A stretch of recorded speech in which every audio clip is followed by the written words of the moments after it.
আমরা তো জানি বাংলাদেশের রাজনীতির ইতিহাসের সাথে তাদের যে আচরণ, যে তারা জুলাই সনদে স্বাক্ষর করে এখন বলতেছে 5 দফার আন্দোলন করব। তার মানে কি তারা এদিকেও কাটবে ওদিকেও কাটবে? তারা তাহলে স্বাক্ষর করেছে কেন? স্বাক্ষর করার পরে বলতেছে আমরা প্রত্যাহারও করতে পারি। তার মানে তারা একটা মাঠ গরম করতে যাচ্ছে। মাঠটাও তারা দেবে না। তারা মাঠে দেখাবে যে 8টি ইসলামিক দল নিয়ে তারা নেমেছে। তাহলে তো তাদের সব কিছুর আগে তাদের এইটা পরিষ্কার করা দরকার যে এই সারা জীবন ধরে যে তারা ইসলামিক আন্দোলনের কথা বলল, ইসলামিক আন্দোলন মানে শরিয়া আইন, তার মানে কি যা এই নির্বাচনে জিতলে তারা শরিয়া আইন নিয়ে আসবে দেশে, এই ব্যাপারে তো তারা পরিষ্কার করছে না।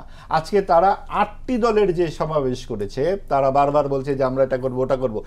প্রধান তাদের এই পয়েন্টে তাদের কিন্তু ক্লিয়ার হওয়া উচিত। সেটা তারা পরিষ্কার যেমন করে না, তারা এটাও পরিষ্কার করে না যে নারীদের প্রশ্নে তাদের অবস্থান কি। এবং যেটা আমরা ডাকসু কিংবা অন্যান্য নির্বাচনে দেখলাম, তারা অনেক আধুনিক মনোভঙ্গি দেখাচ্ছে। তাহলে জাতীয় পর্যায়ে তাদের অবস্থানটা কি থাকবে?